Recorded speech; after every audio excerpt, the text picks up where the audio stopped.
The Lunar Guardsman, written by CH01, Prologue. Twilight focused on the apple before her. She took note of every single detail, every scratch and imperfection on its skin. Her eyes traveled over the clipped stem, stalling as she memorized the direction and curvature, and let her side rest over the single tiny green leaf curling on top of it. She stood completely still. The only part of her given to motion were her eyes, the irises moving erratically as they zeroed in on each tiny dimple and discoloration. Twilight's horn lit as she picked up the object of her scrutiny and her manipulation of the magic field, and gently, oh so gently and carefully, rotated the apple 1/8 of its diameter to the left before restarting the whole process. The operation proceeded smoothly. It was slow going, sure, and she would have to repeat it twice over, so she could entrench in her memory the bottom and the top of the apple from their respective views. Success hinged on the meticulousness of her actions, and Twilight Sparkle, personal student of Princess Celestia and protégé extraordinaire, would not be found wanting. At least not for the 18th time in a row. She shook her head, the smallest shudder possible so as to not dislodge or blur her vision, and remove these petty distractions from her mind. Magic was calling. Success was calling. After a great, unknown number of minutes, time spent being one of the unimportant aspects of her venture, she felt ready. The red, shiny apple now existed in two places at once. One was right in front of her. The other rested in her mind's eye, ready to be manipulated and mirror its changes to its material brother. She closed her eyes. Everything she needed lay right in her perfect memory. She channeled magic in her horn, slowly and subtly bringing change to the magic field that clung on the seemingly spotless flesh of the fruit before her. Spotless, she scoffed. She knew every weakness and sore that lay on that apple. And now she would take away the one that dared to affront her so. Her spell ended. This was it. The fruit of her labors, in a most literal way, was right in front of her. She opened her eyes slowly, exulting in the approaching view of her triumph. The apple was orange. It wasn't red anymore. It was orange. Orange as an orange, the color that isn't yellow. The color that the apple hadn't changed to due to her failure. Again. 18 failures in a row. The young filly picked up the apple in her hoof, and with a bellowing cry of rage, not a high-pitched scream, the distinction was important, chucked that Celestia damned apple to the furthest reaches of the candlelit royal library. The 11-year-old unicorn took some satisfaction in the throw. She made it as far as 6 reading tables away. That was a new record at least. Well, that one in the 18 failed. She would not think about that. She pouted and looked down at her book. The Illustrated Illusion Instruction Itinerary by Pipe Dream. The theory section had been practically inhaled, and the book was open on the practical exercise section. Page 2. She looked around. The library expanded over most of a whole wing of the castle, the rest of it shared by the royal archives and some rooms and offices for their attendants. The shelves were stacked high, up to 5 times a pony's height with small rolling ladders positioned intermittently around. The library space was separated into smaller wings, each wing containing a category or set-category of a subject on their own, with small wall spaces that formed reading sections for ponies to bring their books and read in silence.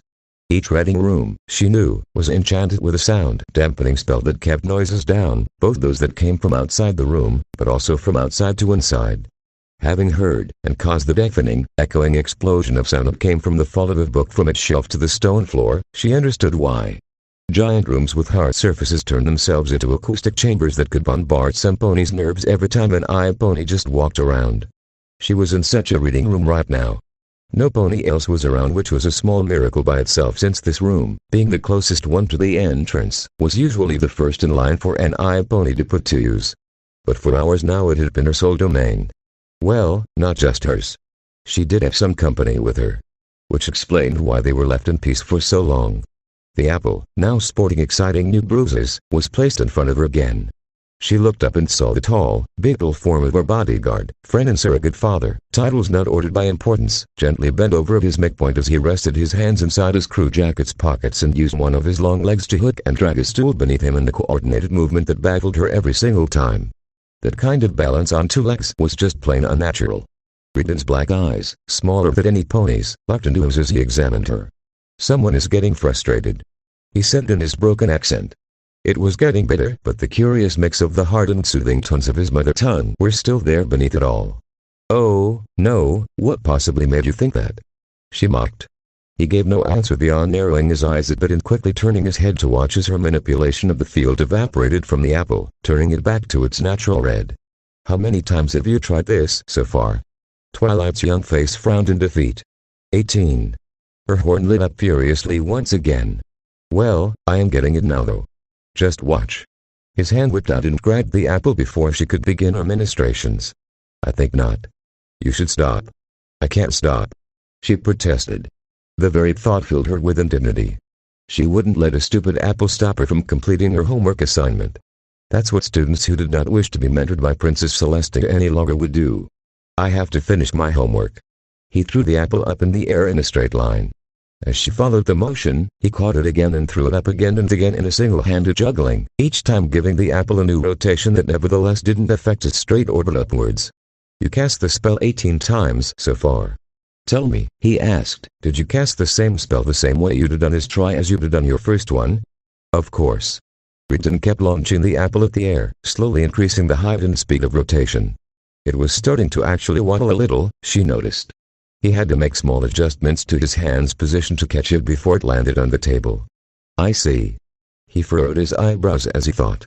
So explain to me. Why did you think you would get a different result than you did on your first one? She was mystified at this. The answer was plain after all. Because I would cast it better. More throws. Did you do exactly what the book told you to do the first time? Yes. Another question with a self-evident answer. She always did as the book said. Exactly as the book said. Did you follow every little detail? I cast the spell perfectly. I am sure I did. Watching the apple was kind of relaxing actually. The spins were getting very intense and really affecting the fruit's balance. It was fascinating in its own way. I believe you. He assented. Now, I want you to answer this next question carefully. I am a little dumb and I might have missed something so, you are not dumb, she said annoyed. Well, I am a lot of things. This might be another one of them. Now, my question. She waited. He threw the apple up one last time. He quickly brought his arm up and caught it mid-descent with a satisfying thwap sound as it made contact with his palm. He crouched himself down on her eye level. If you cast the spell perfectly the first time, how could you cast it better on the next 17 attempts? Her brain lurched. Slowly it started working again, though not before stopping her from doing a charade of a fish trying to feed. Just, better. Okay, maybe she needed a few more seconds for her brain to go back to full power. He drew his torso back. If it didn't work as it was supposed to with a perfect casting, then there is only one reason it didn't. You made a mistake. I did not make a mistake. She protested. I cast the spell exactly as the book instructed, and the spell's composition in the book is perfectly correct. There is no mistake in the spell. You misunderstand, my little one. He placated her. I didn't mean that the spell or the book had a mistake. She puffed her chest. Darn right, there was no mistake. Books do not make mistakes. I meant that it was you who made a different mistake altogether. So that's how balloons feel when the knots untie. What? You are trying to turn the apple yellow, right? Actually, I am trying to compile the magic field that surrounds it into an selective reflective surface so that the naked eye sees a yellow coloration. The apple itself won't change at all. She explained. How? He pointed at her with one of his fingers, the rest of them curled into a fist. But when you do that, the apple turns orange instead. This isn't funny, she complained. I have spent hours on the same spell and I have nothing to show for it. She frowned, rubbing her face with a hoof. The repeated failures and frustration were getting to her. She could feel her eyes dampen and fought back the urge to cry. Riden's face turned worried and he quickly hurried off his seat.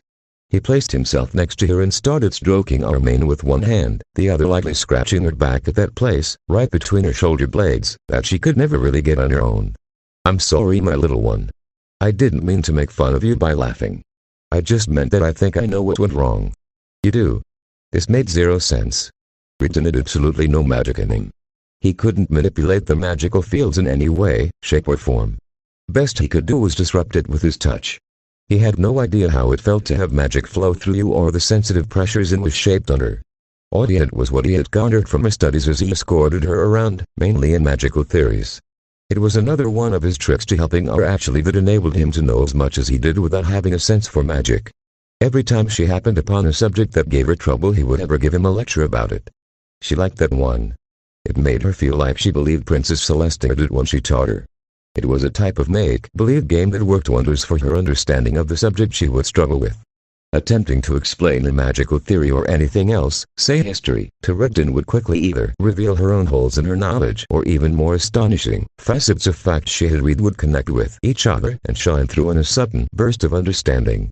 Was it any wonder then how infuriating it was that he often found answers to magic problems while unable to make use of it? Yes, I do, my little one. He hugged her close to his warm body. And guess what? I got the answer for you all packed in your favorite form. What do you mean? She asked from her snuggly position. Redden didn't answer with words.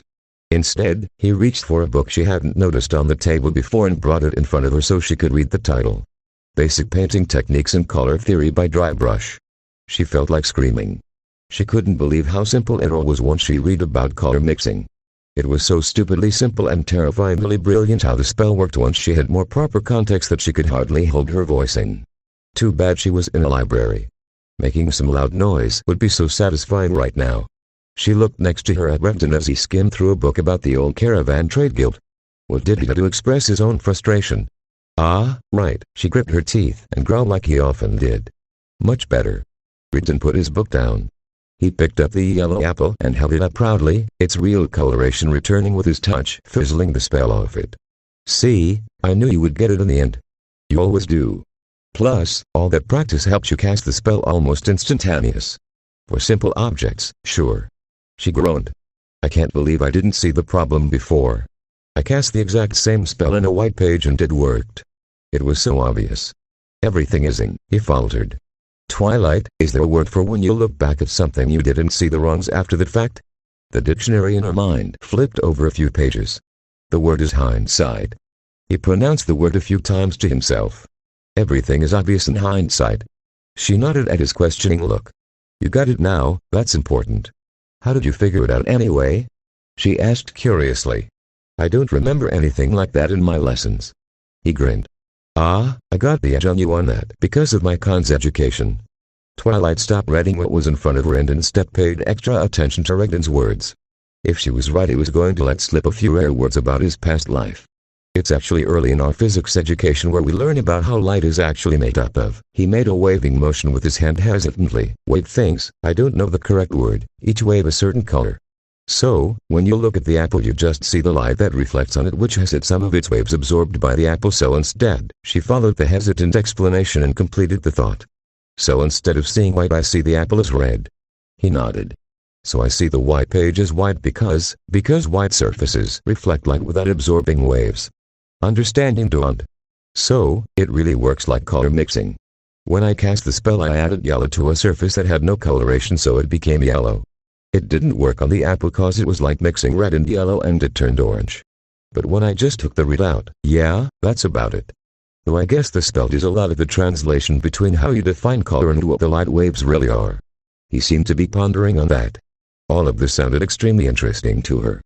And she bet Princess Celestia would think the same too. The way the spell is made I think it was put together by trial and error to figure out the color changes. You should share all that you can remember about light with the princess. Knowing how light works is safe enough, isn't it? She tried to entice him. Oh stars, it would be so great to know more about his cons knowledge of physics. Redden alternated between looking at her and the apple in his hand.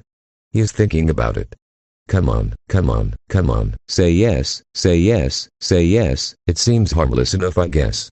But then, make the right spell and you could use light to cut through steel as if it was mist. She did not just hear that. There is absolutely no way you can do that. Can you? Then again, he continued, smirking teasingly at her, you could use the same principles to see the building blocks of creation and measure them. She was thirsty. When was the last time she drank anything? Her mouth felt as dry as the Badlands. You can do that. She whispered. She was being pranked, she had to be. No, he admitted. Ha, she didn't fall for it. Twilight still felt oddly disappointed though. To be able to do that, her thoughts were interrupted when he continued, I don't know the exact science needed behind building those kind of devices. But with magic and knowing what you want to achieve, I guess you guys can make some pretty good imitations of our stuff. See the building blocks of creation and measure them. Of course, his kind didn't have magic. If they did it would be unfair to the rest of the world. From the precious tidbits Twilight could get from Redden, his unnamed cons were on their way of becoming gods. He breathed deeply and turned back to her.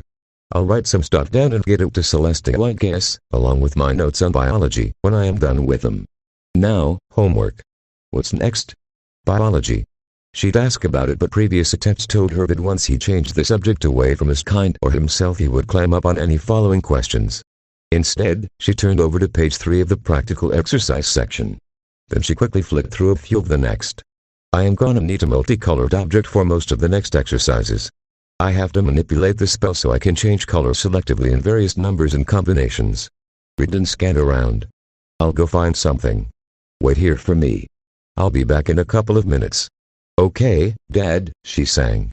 Rigdon paused on his way out and flashed a white smile at her, showing off his sharper cutting teeth. She blushed as he turned around the shelves. She didn't really mean to call him that. It just popped out every once in a while. She knew it wasn't her dad. Her real dad lived just outside Candlelit. Rigdon himself escorted her to her parents' home weekly. At least, Rigdon didn't mind, nor did her dad when Rigdon told him about her increasing habit to do so. She had overheard them without them knowing about it. Rigdon was timid about it. Almost ashamed, actually.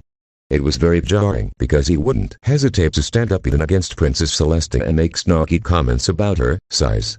To see him fidget and worry across her relatively tiny father was one of the weirdest sights of her young life. Her father had picked up on that very fast, however, and reassured him. A father's main job is to protect his foal. The way I see it, you are there every day, all day, doing my job.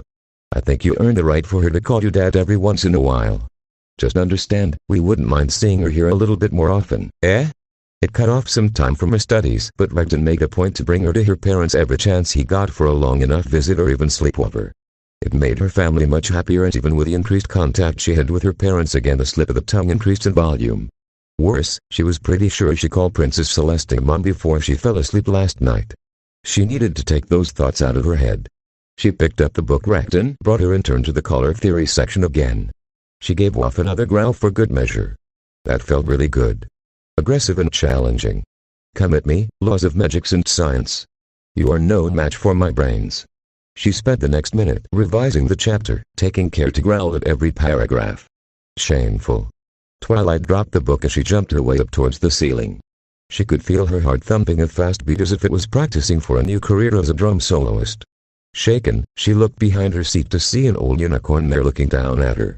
The sneering mare's mane was a deep pink with a few lighter and gray hairs peppering through, while her coat was a pale yellow. Twilight tried to get a glimpse at her cutie mark, but the unicorn was dressed in a long white coat that covered it. Her demeanor didn't instill a lot of hope in the young student that this would be a happy meeting, but she opted to remain courteous as she had been taught. Excuse me, can I help you? She asked as politely as she could.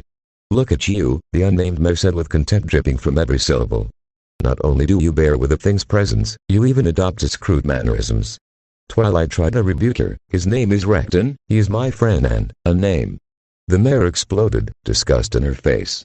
That monster is not fit to have the same dignity that is afforded to a pet. And you? Twilight had to cross her eyes to keep the offending hoof in her side as it was placed not a centimeter away from her muzzle. You call it a friend? I knew there were even unicorns who could fall so low, but to see the princess' own student do so? Are you so starved for attention you cling to a thing like that? Imitate it so it will grant its approval to you. Twilight realized what this was all about. The offended mare was either a noble or part of their supporters. And one of the few things that almost every pony of Candlelight's nobility would agree on was their utter disapproval of someone not of their ranks enjoying any kind of recognition from the princess. Twilight herself was an often coveted target for their ire those last 2 years. Every move or word of hers would be misconstrued as a fault or insult towards them or the princess at every opportunity. There were only 2 things shielding her from almost all of their attempts to hurt her in any way they could conceive. The first one was Princess Celestia herself, with only the most conceited ponies even entertaining the thought to attempt anything near where Celestia could witness it. The second was Rigdon.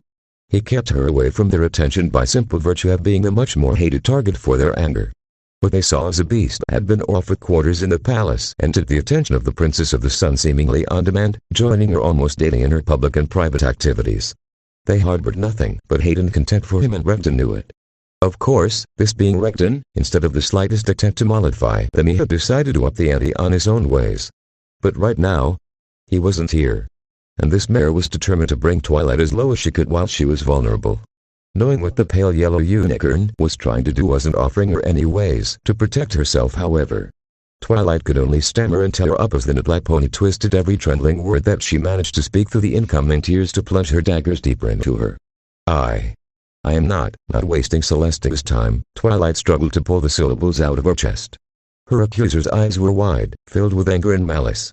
"You dare evoke the princess' name without her proper title? You conceited, arrogant fool. You will be cast out of Candlewood soon, mark my words."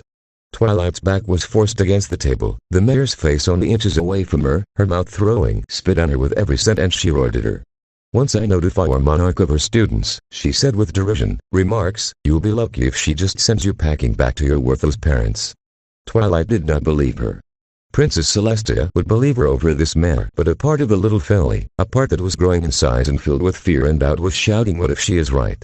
Twilight could do nothing to stop herself from crying while insults and condemnations were piled upon her. "Stop, please, stop," she begged. The pink-haired demon smiled wickedly at her and made a show of looking around. "I hope you have enjoyed your short time at this library, you insolent riffraff, cause you are not seeing it again once you walk out of here." Her triumphant smile was quick to run and hide, however, when an appendage unique in the lands of Equestria landed on her right shoulder and his unbelievably strong fingers dug into her coat. "She is going to walk out of here all right. And do you know why? Because I don't want her to see why you won't be able to." Redden crouched low enough to bring his mouth next to the unicorn's ear, his other hand wrapped around her horn, effectively blocking her from casting any spell with his disruptive abilities towards magical fields. His face was expressionless, but Twilight could almost see the pure hate bleeding out of his eyes and voice. "Recton, don't do." She tried to stop him from doing anything to make things worse for himself, but he wasn't going to let her. He whipped his attention towards her, taking in the horrible sight she was sure she was in. Her face must have been covered in snot and her coat met down with her tears. His pupils shrunk and the terrified mayor inhaled sharply as his fingers tightened their hold. He lost his frightening visage and some warmth slipped in his voice when he addressed her. "Twilight, I want you to go outside and get the guards there to escort you to Celestia. I am going to be busy here for a bit exchanging words with my new friend." The casual way he talked about the princess gave the mayor some courage or enough indignation to speak up. "How dare you talk about our princess like that, you vile beast?" That turned to be a mistake as she once again became Redden's sole focus. He responded to her post-haste by pulling her up by the horn, up on her back legs, only to bring her head back down on the table with unrelenting force, blood spurting from her broken muzzle and a splash around her head like a painted halo. "Go now, Twilight," he ordered. She didn't hesitate. She didn't want to see this. She ran towards the royal library doors, the mayor's whimpers echoing behind her along with Redden's chuckles. She would do as he said. She would get the guards outside. But not to bring her to Celestia. That mayor was horrible, but she didn't deserve to be left alone with Redden when he was like that. She would tell the two guards outside to stall him long enough for her to get the princess here. The princess would be able to stop him. Almost an hour later, Twilight was cowering deep in a pile of cushions in Celestia's bedroom. She had used the luxurious bathroom to clean up and try to rest as she had been told. But sleep escaped her while doubts and fears were buzzing inside her. As soon as she burst into the huge throne room where Celestia was holding our son court, she quickly shouted out to the princess as loud as she could over the bustling of the crowd. "Recton, a mayor, he is going to kill her." That was all she was able to breath out in her exhaustion, but Princess Celestia understood all too well. She paused long enough to give directions to her aides to cancel the rest of the court and then teleported to Twilight's side, wrapped one wing around her and with another explosion of magic brought them both to her quarters. "Where is he, Twilight?" Celestia asked her calmly. "At the library, the reading section near the entrance." "Princess, Celestia shushed her with a wing and nuzzled her softly. "It's all right, Twilight. Wait here and rest. I'll take care of it." And then she was gone in another teleport. She hadn't heard anything yet from either of them. The absence of news and her fears were filling her up with dread. She shouldn't have told Celestia that Redden was going to kill the pony. Oh, he would hurt her enough, but not outright murder her. He didn't do that. Sometimes she wondered if that was because he didn't want to kill her or because he wanted them hurting more. She removed the disturbing question from her mind and examined the white-tiled floor of the bedroom in an attempt to divert her musings. The white tiles were large, but smaller sections had been cut from them to make room for the flowing gold metal that formed Celestia's cutie mark. The same relief was mirrored identically right on top of it on the ceiling. Now that she thought about it, Celestia's cutie mark was all over her rooms. Her doors had the same design, the bed's wooden headrest, the white curtains had like gold stitching which she suspected would form the same design when they were pulled closed. Did Celestia ask for everything to be decorated like that, or did some designer do it to impress her? Was it because of what the princess called poor phrasings that made everyone think she wanted her cutie mark plastered everywhere in sight? Her own poor phrasing might be what pushed Princess Celestia to be harsher than she should. What if she really hurt Renton in her belief she was stopping him from murdering one of her subjects? It would be her fault, hers because she overstated his intentions. And even if she didn't hurt Renton, she did just betray him, didn't she? She should keep 2 guards on him, plus a couple others who were patrolling nearby, and then sent the princess against him. And the reason she did that? Because she couldn't defend herself from a verbal assault from an unknown mare. He rushed to her aid and she tattled on him immediately. Twilight closed her eyes and once again tried to get some sleep. She felt exhausted and the pillows were so amazingly soft and warm, saturated with Mom's soft scent. She was nudged awake an unknown amount of time later. The sun no longer shined through the windows, so that meant she had slept the day away at least. Next to her, sitting on the bed, was Renton, smiling sadly at her. At the soft white light coming from the scones next to the bed, she could easily see the swelling around one of his eyes and the bruises covering half his face. Questions about what happened were forming with astounding speed, but were all pushed aside so she could jump on him and hug him as hard as she could. "Hey, little one," he whispered, his voice as soothing as always when she was scared or alarmed. "Are you feeling better?" "I'm fine," Twilight answered, and kept busy for a while just holding on to him and nuzzling the side of his face that wasn't hurt. "What happened to you?" His bruises were worrying her. She relaxed her hold on him, realizing that if he was hurt that bad on his face, his body must have been as bad. She just couldn't see it with the clothes he wore. "How did you get hurt?" "Did Celestia?" "No, she didn't have to kick my face in," he interrupted her, tightening his own hold at her. "When Celestia popped and she told me to drop her, so I did." From the tittering way he said that, she could compose a scenario of how the drop occurred. "And the bruises?" "Well, the guards weren't going to just kindly ask me to back off, you know. I am impressed though. I didn't expect an earth pony to be able to do that kind of jump for an air kick." He gently rubbed his swollen eye. "Did you hurt them?" "The guards were sent to stop him because of her." She didn't like the thought of any of them having to be hospitalized. "No, I just threw them around on each other and they in turn tapped me a few times while one of them was trying to drag the bitch out of reach." He frowned, glancing to the closed bedroom doors. "Don't tell Celestia I swore in front of you, okay? It just slipped out." She giggled. "At least no pony was really hurt." "I'm sorry I tattled you out," she apologized, her mood turning rose fast again. "I shouldn't have done that." He unwrapped his arms from her, grabbed her and deposited her on his side, on top of a white pillow. "This is what you are worrying about?" "Really?" She nodded. He huffed and covered his face with his hands. He stayed like that for a few seconds before removing them and addressing her again. "Little one, you did the right thing." She didn't say anything, just waited, her questions written on her face. He got up from the bed and kneeled in front of her, putting their heads on the same level. "Listen, what I did, what I was going to do, was wrong. But you were just defending me from her." "I was, my little one. That was right to do. But you know what I was going to do to her, right? That I was going to hurt her really, really bad." He waited for her nod. "I am not a good person, Twilight. No, don't try to say anything. I am good to you and a few others, but that doesn't mean a lot to everyone else now, does it? I would ever admit it. She would have ended up in a hospital or worse, not because I needed to do so to protect you, but because I would enjoy hurting her too much to stop. I don't get it. You know you shouldn't do things this way. Why don't you just stop yourself?" He shrugged. "I can't. I don't want to. I realize I took it too far only in hindsight." He chuckled and brushed her cheek with the back of his hand when it failed to get the same reaction out of her. "Oh, come on." Not even a little smiled for remembering a tough new word. She afforded him a small fleeting smile. Very small. Barely curled the corners of her mouth. Renton's face lit up like the sun even at that little. Was it any wonder how she loved him when he would respond like this to her every tiny move? "So I did the right thing?" she asked desperately. He patted her head. "I heard what she called me, little one. Many ponies here call me a monster too.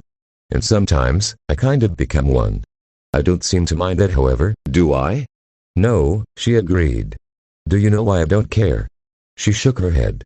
"Because I know that if I become a monster, you and Celeste